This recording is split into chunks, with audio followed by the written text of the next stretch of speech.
Ako sa inyo, tatry ko muna yung decant. Kasi again, hindi para sa lahat yung amoy niya. Start tayo sa Rayhan Aquatica, which is a summer scent. And quite excited about this kasi ito daw ay dupe or inspired by Creed Virgin Island water.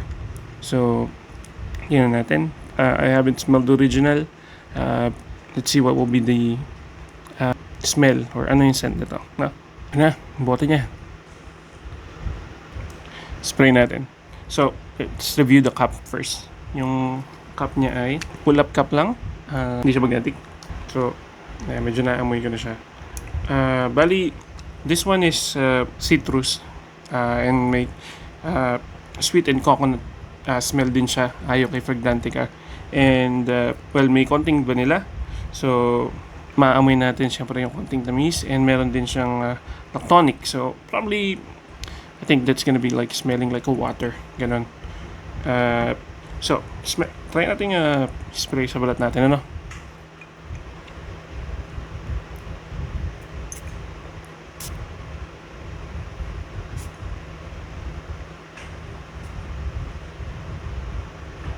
I think I've smelled this before. Pero nang smell pa na ito, no? Kung saan mabango siya, sobrang light and fresh nung amoy niya. Well, definitely best for summer nga talaga to.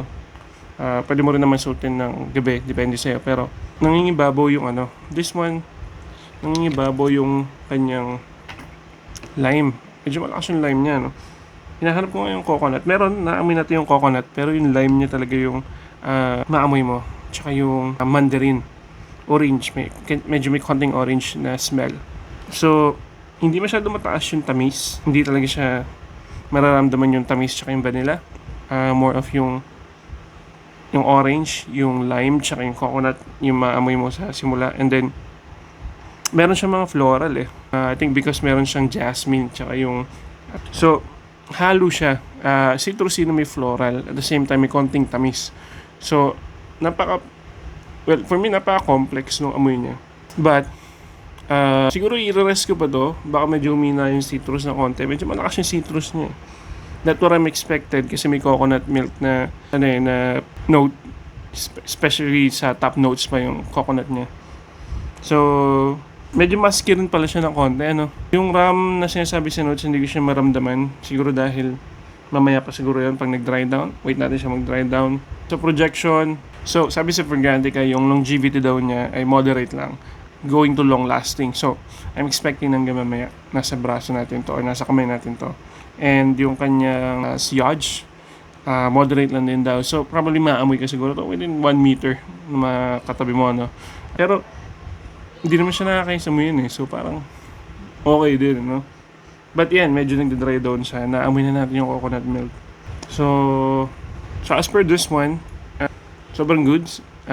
Hindi ko alam kung para sa lahat yung amoy. Pero, for me, it's okay. Pwede siyang kapalitan ng iba nating scent. Pero, not my type of scent. Maybe para sa iba, So, Rayhan Aquatica, pwede nyo subukan. Pwede nyo muna i-try. Kung ako sa inyo, tatry ko muna yung decant. Kasi again, hindi para sa lahat yung amoy niya. We're back again, mga tito. At mag-unbox naman tayo ng isa pang pabango na dumating. And this one is Rayhan Terra. Nakikita nyo sa video. Yeah, kita ba? So, nasa Rayhan Terra. And tara, buksan natin. So, yung bottle niya ay, the same naman with Rayhan Aquatica. Which is, nag-iba lang ng kulay, Pero this one, Rayhan Terra. Ito yung masasabi nating medyo complex talaga yung kanyang mga notes. Ang dami. And this is best for evening now. So, I'm thinking na medyo nasa dark side yung amoy ng pabango, So, tingnan natin. First spray.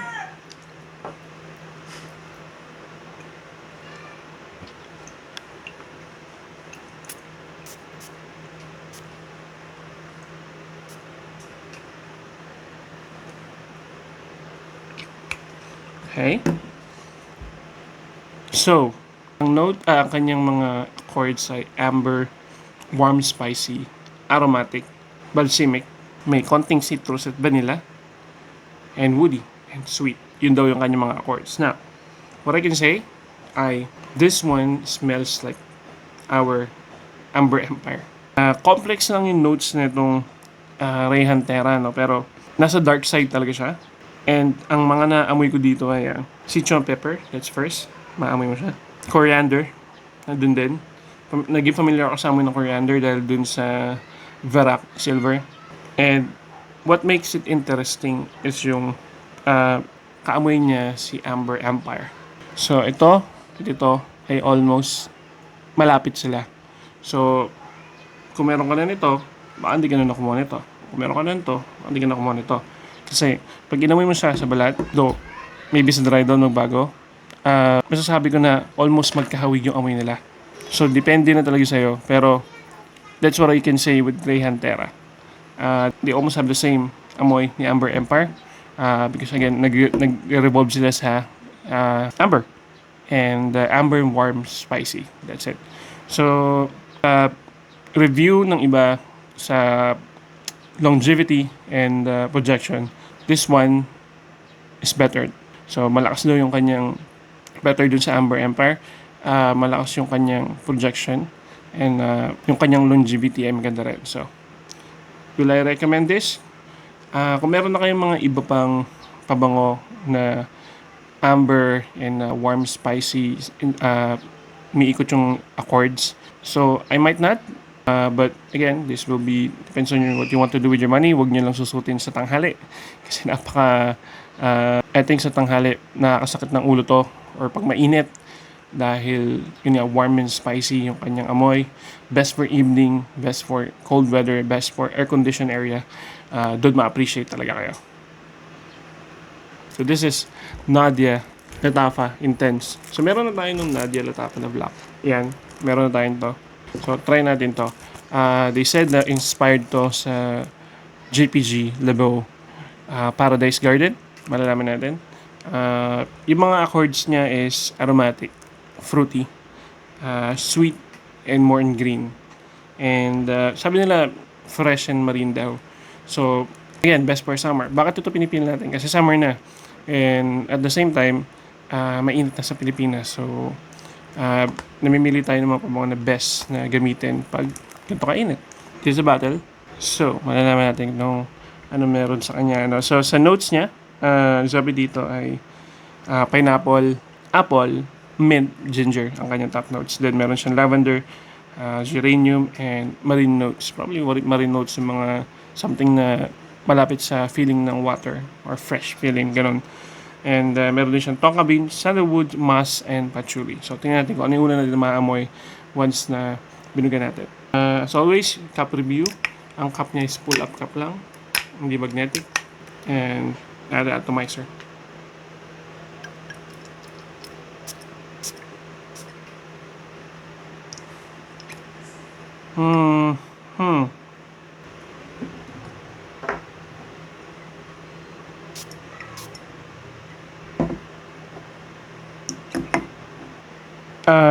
Hindi ko alam kung paano ko i-explain yung amoy dahil yung may konti ang coconut na namoy sa kanya pero hindi ko alam kung bakit nagkaganon. Wala naman siyang notes sa coconut pero I think it's because of the combination ng pineapple, apple, tsaka ginger. Pero if we're talking about tropical scent, well, naamoy ko na yung Lebeau Paradise Garden. Hindi naman sila ganun ka-close. No? So, meron lang silang similarity sa DNA siguro pero hindi sila sobrang close.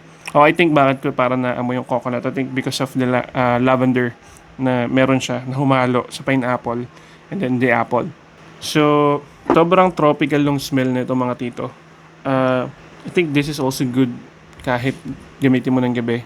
Ayos lang naman din. Kahit malamig. Sobrang safe na gumamit na ito. Best siguro ito pag pupunta kayo sa mga beach. Yan. Ito yung smell na pwede nyo gamitin kahit tirik yung araw. Kahit na maliligo kayo sa dagat, maliligo kayo sa pool. Yung hint ng mint, hindi ko masyado maamoy, pero baka nandyan siya after a while. May konting spiciness and I think that's because of the ginger.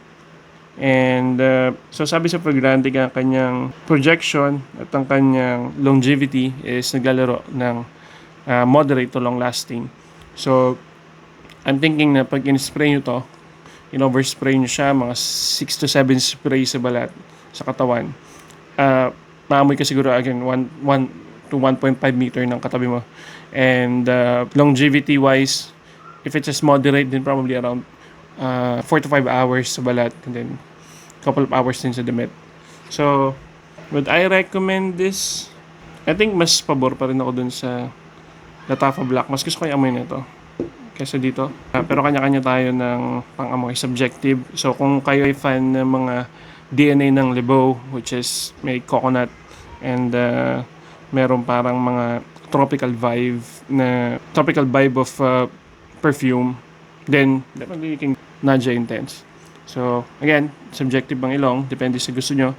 But, if you're gonna ask me if I recommend this, yes, of course. Again, sa mga fan ng Lebo series or mga pabango na tropical, then you might want to go with this one. We're back mga tito. Isa to sa mga dumating na pabango sa atin.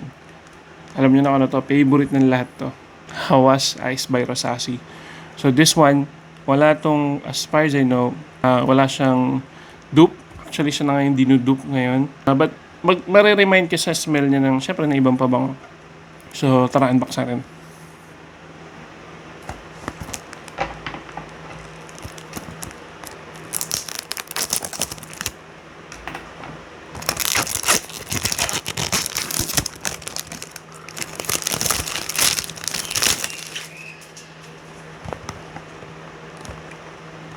So, what's in the box?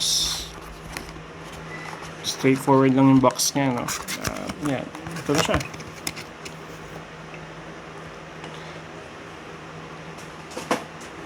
The legendary Hawas Ice na laging sold out sa mga binibilan natin. But tayo nakakuha tayo. We were able to get 2. Meron pa tayo doon sa baba. Familiar na ako sa mga ito. Meron akong decant na ito.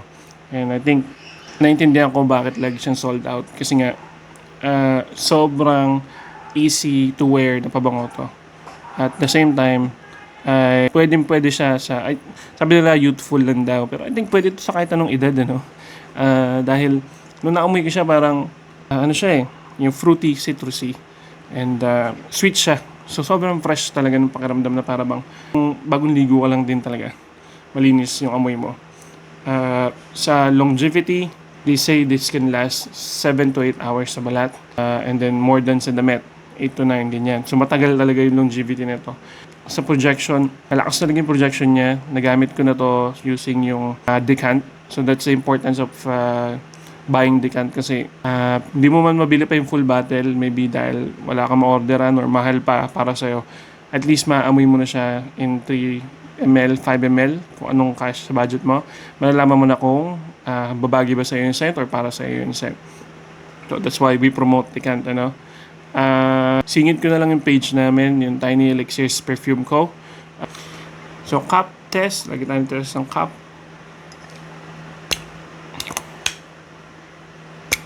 Medyo mahirap tanggalin yung cup niya.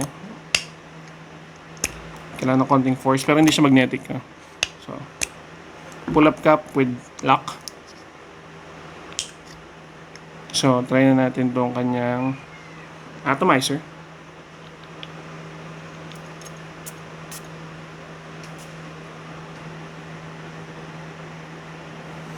Well, walang kupas, napaka-fresh ng amoy. Try na sa balat.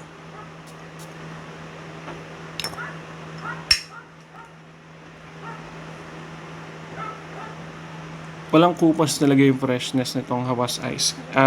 Kasi syempre meron siyang apple sa notes niya. Apple, lemon, bergamot. And then, well, may star anise daw. Hindi naman maamoy yun. So, siguro dahil hindi ganun kalakas yung star anise niya. Pero, maamoy mo dito talaga yung freshness niya dahil sa apple. And of course, may lemon kasi and bergamot. At the same time, pag inamoy mo pa siya ng mas deeper pa, may maamoy mo yung plum. Meron siyang plum sa notes and then yun yung medyo isa pa sa nagdadagdag ng citrusy niya is yung so meron dito tong orange blossom sa notes and moss, but I will not go deeper sa mga notes, ano.